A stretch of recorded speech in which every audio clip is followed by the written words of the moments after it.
kita langsung kepada tokoh muda kita, kandidat doktor ini, Bung Pangy Sarkawi ya. Dia adalah Executive Director daripada Foxpol Institute dan lembaga konsultasi ya, consulting, yang banyak sekali melakukan pooling dan juga menulis ya, dan hadir di berbagai forum menyampaikan pikirannya pada umur yang masih sangat muda. Kami persilakan kepada Pak Pangy. Silakan. Ya, makasih Bang Pasli. Suaranya bisa didengar ya Bang Pasli? Ya, bisa, cukup. Wajah bisa, jelas, ya? Suara jelas. Jelas ya? Ya. Saya berterima kasih banyak karena saya juga termasuk yang paling grogi juga dengan senior, karena usia saya baru 33 tahun ya.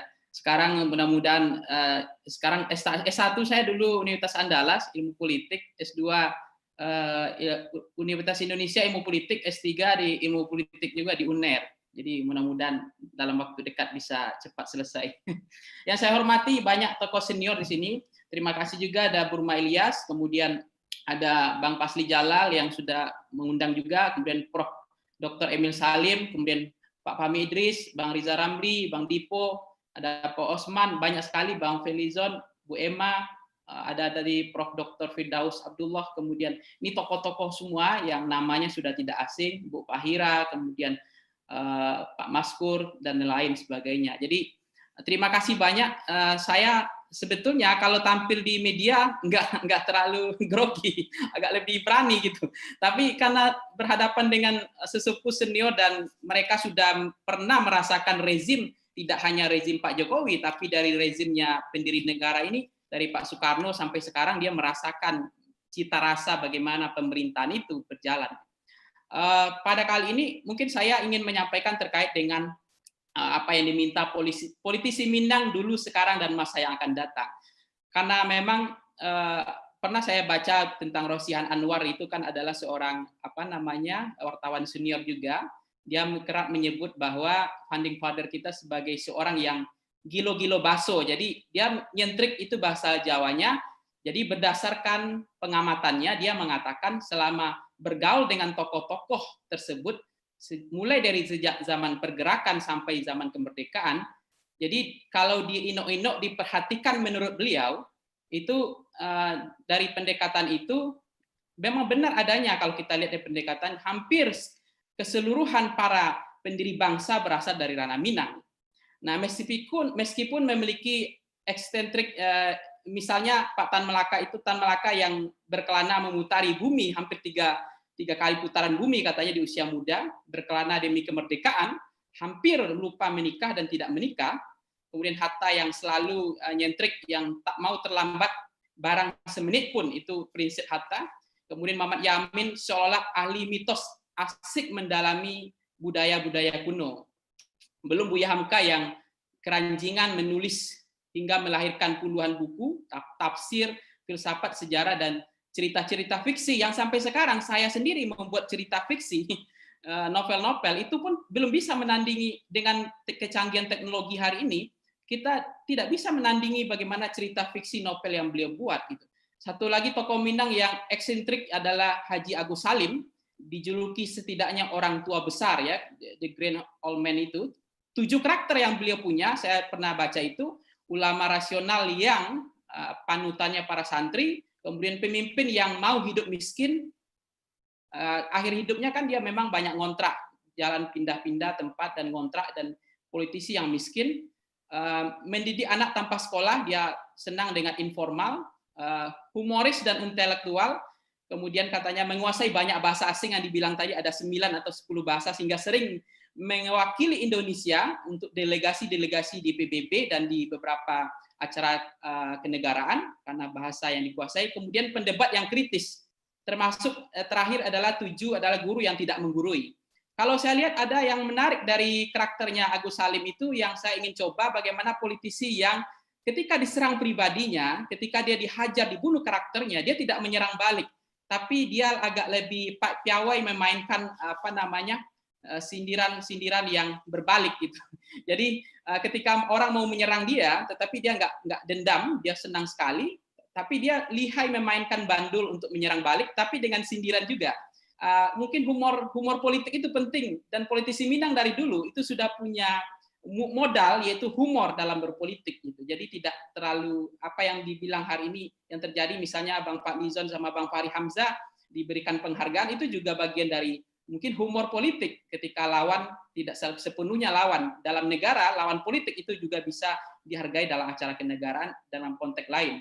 Nah, humoris beliau misalnya pernah dalam sidang PBB Serikat Islam, beliau di Serikat Islam dalam sidang, dia kan sering berseberangan dengan musuh pengikut haluan kiri ya waktu itu, aliran komunis. Dalam kesempatan di podium tersebut, musuh pernah mengejek Cokroaminoto seperti kucing dan Agus Salim mirip kambing. Musuh berteriak kepada hadirin, saudara-saudaraku sekalian, orang yang berjenggot itu ceritanya begitu. Seperti apa kata musuh?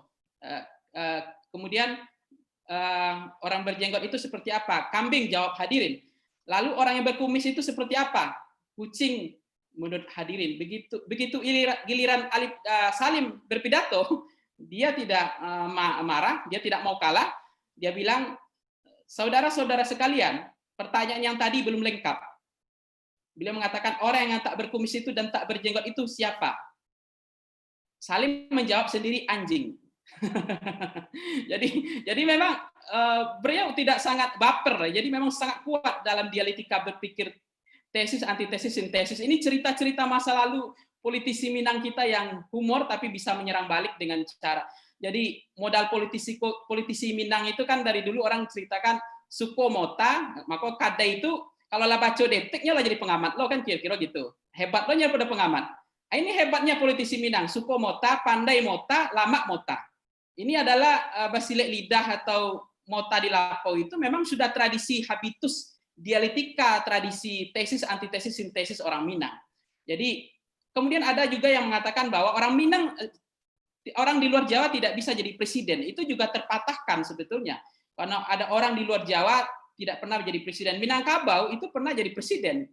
Yaitu ini PDRI, Safruddin Parudinegara, dan Mr. As'ad. Kalau saya salah nanti boleh dikoreksi. Jadi pemangku sementara jabatan presiden pada tanggal 27 Desember 1949. Jadi, nah belum orang-orang perempuan Minang yang hebat, selain Ibu Emma sekarang sudah jadi senator, ada Ibu Diniah Putri Padang Panjang itu, Elma Yunisia misalnya, Rohana Kudus, Rasuna Said, ini perempuan-perempuan hebat, wartawan juga.